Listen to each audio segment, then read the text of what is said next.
Assalamualaikum, boleh saya berbagi cerita buat teman-teman semuanya? Semoga menjadi pahala dan manfaat untuk kehidupan kita atas berbagi cerita saya ini.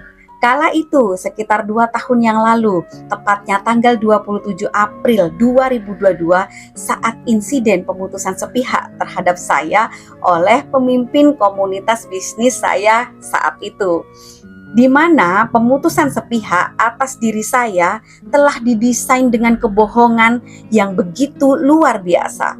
Disitulah lalu mitra-mitra kaya sedang berbondong-bondong meminta tabungan umroh haji yang ditabung kepada saya atas arahan pemimpin komunitas bisnis tersebut. Kita sebut saja namanya Pak Upil. Semua mitra yang mengambil telah diproses dengan syarat menunjukkan bukti transfer kepada admin kaya. Lalu setelah dicek, maka admin bagian keuangan akan mentransferkan tabungannya kepada mitra yang bersangkutan dalam waktu 1-5 hari kerja. Ya, kurang lebih ada sekitar 23 mitra yang meminta tabungan kepada saya melalui admin kaya dengan total sekitar 400 juta rupiah. Namun ada satu mitra, kita sebut saja namanya Oneng. Dia adalah mitra yang termasuk saya bantu dari awal, dari nggak punya modal, dipinjemin modal hingga punya modal untuk bisa jualan dalam memenuhi permintaan pembeli. Pada bulan Mei, Oneng meminta uang tabungan kepada admin kaya senilai 37 juta tanpa menunjukkan bukti transfer. Katanya udah hilang karena sudah lama, dia bilang nggak ada. Lalu admin menyarankan untuk mencarinya dengan rekening koran. Lalu sekitar bulan Juni si Oneng ini menunjukkan bukti transfer senilai 20 juta tanpa nama yang jelas. Itu bukti transfer dari siapa ke siapa? Admin sedang cek karena tidak ada lagi komunikasi dan memintanya lagi, dan dirasa masih belum menunjukkan bukti transfer yang jelas dan pas dengan jumlah yang diminta, yaitu 37 juta. Admin menganggap Oneng meneruskan tabungannya, seperti halnya ada beberapa mitra yang masih meneruskan dan belum memintanya kembali. Tidak lama kemudian, tepatnya sekitar bulan September 2022, saya dapat panggilan polisi bahwa saya dilaporkan oleh Oneng kasus penggelapan 37 juta rupiah. Ya, uang tabungan yang dia minta kepada admin kaya waktu itu. Saya kaget bahwasannya Oneng melaporkan saya penggelapan senilai 37 juta dengan menunjukkan bukti transfer dari Oneng ke saya lengkap kepada polisi, dan bukti transfer yang pernah dia kirim terakhir kepada admin ternyata adalah bukti transfer senilai 20 juta. Itu adalah bukti transfer Pak Upil kepada saya. Maka benarlah admin tidak berani memberikannya dan sedang mengeceknya. Atas laporan penggelapan itu, saya datang memenuhi panggilan polisi dengan memberikan keterangan yang sebenarnya. Dan yang menjadi pertanyaan saya, mengapa Oneng tidak memberikan atau menunjukkan bukti transfernya kalau sudah ketemu kepada admin kaya? Kalau dia berniat memintanya kembali, pastinya admin akan memprosesnya seperti mitra-mitra yang telah mengambil tabungan sebelumnya. Namun sekarang malah melaporkan saya dengan bukti transfer lengkap kepada polisi, ditambah dengan bukti transfer Pak Upil kepada saya senilai 20 juta. Sejenak saya berpikir, ada apa ya? Kok begini ya? Namun saya berpikir positif bahwa polisi yang merupakan wadah pengaduan dan perlindungan masyarakat secara adil, tentunya dengan keterangan saya berikut bukti dan saksi yang saya hadirkan, pihak polisi akan memutuskan dengan adil sesuai kebenaran dan penuh kehati-hatian. Dalam proses menunggu dan berharap masalah ini akan selesai, saya berupaya mencari dan mencetak rekening koran saya untuk dapat memastikan bahwa saya dapat segera mentransfer uang tabungan sesuai seperti yang Oneng minta. Lalu saya mendapat panggilan tahap penyelidikan dan penyidik menyatakan bahwa Oneng merubah penggelapan terhadap saya menjadi 20 juta, tidak lagi 37 juta. Saya bertanya di situ, kenapa kok dirubah?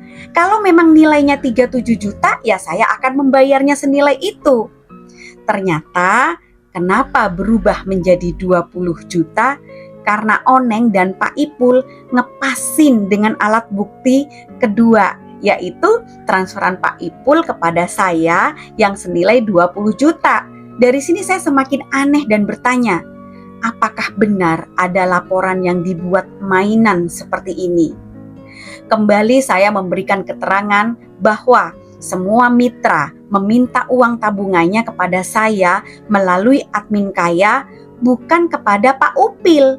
Karena hakikatnya mereka transfer kepada saya, bukan kepada Pak Upil.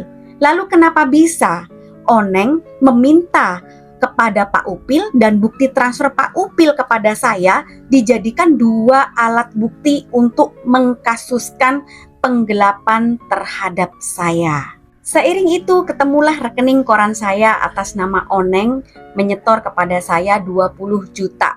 Yang 17 juta masih belum ketemu. Saya beritikat baik karena memang tidak ada niat menggelapkan uang sedikit pun yang seupil itu. Maka saya hendak mentransferkan kepada Oneng, namun tak disangka ternyata rekening Oneng ditutup atau diblokir. Sehingga saya tidak bisa mentransfer uangnya. Saya punya 2 rekening milik Oneng karena sebelumnya selama 3 tahun kami bertransaksi bisnis produk propolis. Saya sedang berpikir, kenapa Oneng tutup ya rekeningnya? Apa tujuannya? Sedangkan Oneng dalam kondisi masih berbisnis di bidang yang sama dan masih eksis bersama Pak Upil. Seiring saya mencari rekening barunya si Oneng, yang itu tidak mudah untuk saya dapat. Rekening seseorang dalam kondisi saya terputus sama orang-orang yang sebelumnya itu. Terputus dengan mitra-mitra dan terfitnah habis-habisan oleh Pak Upil dan kawan-kawan.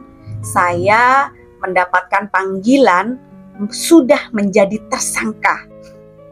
Kaget dan sempat tegang saat itu, tapi menjadi sebuah kelucuan dan kebengongan. Begitu bernafsunya para penegak hukum ini untuk menjadikan saya tersangka, di mana saksi dan bukti saya lengkap. Saya hanya bisa, saya jadi tersangka? Di mana saya sama sekali tidak menggelapkan uang itu. Saya tidak terima akan hal ini. Saat panggilan tersangka kedua, saya menemukan nomor rekening baru si Oneng. Yang 20 juta saya segera transferkan. Lalu yang 17 juta saya meminta kepada penyidik untuk melihat bukti transfer Oneng yang diberikan kepada polisi. Dan saya cek ada. Lalu saya susulkan transferkan 17 juta ke rekening Oneng. Sudah, saya kira sudah selesai. Namun sekitar 5 bulan setelah saya dapat panggilan tersangka kedua, saya mendapatkan panggilan P21 yang menyatakan kasus ini berlanjut dan dilimpahkan ke kejaksaan. Wow, keren sekali. Kok bisa ya? Ada apa ini?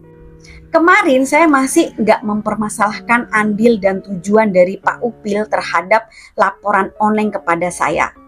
Saya tak membahas bahwa Oneng memberikan keterangan palsu atas laporan terhadap saya. Saya nggak mau juga perpanjang. Tapi karena melihat begitu nafsu sekali Pak Upil dan Oneng ingin memenjarakan saya, menahan saya dan ngerjain saya, ya saya tidak bisa membohongi hati nurani kebaikan saya untuk saya datang dan mencari rumah Oneng yang akhirnya diketahui Oneng telah pindah ke Malang. Dan tujuan saya mendatangi rumahnya untuk menyelamatkannya karena saya mengingat hubungan kita baik, bahwa yang namanya kezaliman akan kembali kepadamu, dan kamu telah dijadikan kambing hitam oleh Pak Upil. Saya menanyakan, apa sih tujuannya dengan laporan ini? Namun jawabannya sungguh di luar Nurul. Oneng memaki saya, menghina, membentak, menuding, dan akhirnya suaminya mengusir kami dan bilang bahwa mereka bersama Pak Upil karena mereka sekarang satu. Saya tidak sempat berbicara apapun, tidak sempat berbicara banyak. Di jalan saat kami pulang, saya hanya berpikir bilang, "Ya Allah, saya berharap, saya yakin dan tenang karena firman-Mu." Sejak laporan terjadi, sekalipun Oneng dan Pak Upil tidak pernah mau bertemu dan ditemui, polisi juga menyatakan tidak bisa mempertemukan. Keterangan palsu Oneng, rekening diblokir, kasus diteruskan walaupun sudah terbayar, dan keterangan saksi bukti dari saya tak diindahkan oleh polisi. Ada apakah?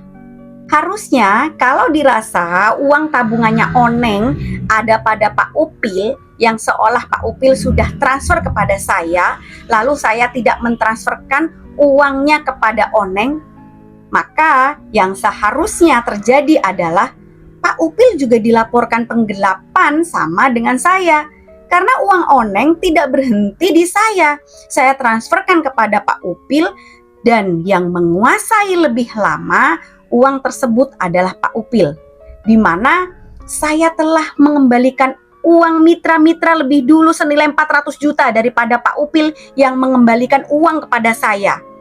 Kok Pak Upil malah menjadi saksi dan bukti Oneng terhadap kasus penggelapan ini? Saya rasa Pak Upil dan Oneng ini punya kepentingan masing-masing. Apa kepentingannya? Nah, ketika saya ditahan, Pak Upil bisa menghapuskan seluruh kebohongan dan kezalimannya selama ini terhadap saya untuk dibuktikan nih di hadapan mitra-mitra. Ayu Aida ditahan, dia salah. Nah, seiring ngerjain saya, Pak Upil nih ya, beberapa laporan, dia diam-diam mencicil utangnya nih kepada saya senilai 1,2 miliar atas uang PO yang harusnya itu dikembalikan cash. Karena saya membayarnya juga cash. Nah, sedangkan Oneng kepentingannya agar dia tidak membayar hutangnya kepada saya yang senilai ratusan juta rupiah itu. Ya, Pak Upil cuci tangan, Oneng memang pantas dijadikan kambing hitam. Entah unsur penggelapan yang mana yang dijadikan acuan oleh polisi, sehingga saat ini status saya menjadi tersangka dan oleh jaksa sudah di P21 dan telah dilimpahkan di pengadilan. Sejak awal banyak kejanggalan dan semua terkesan dipaksakan agar saya ditahan. Kebebasan saya atas hak asasi manusia telah dirampas dan dirugikan. Dari sini saya semakin semangat untuk membongkar kejahatan dan kezaliman. Saya saja bisa dibeginikan, apalagi orang yang lemah.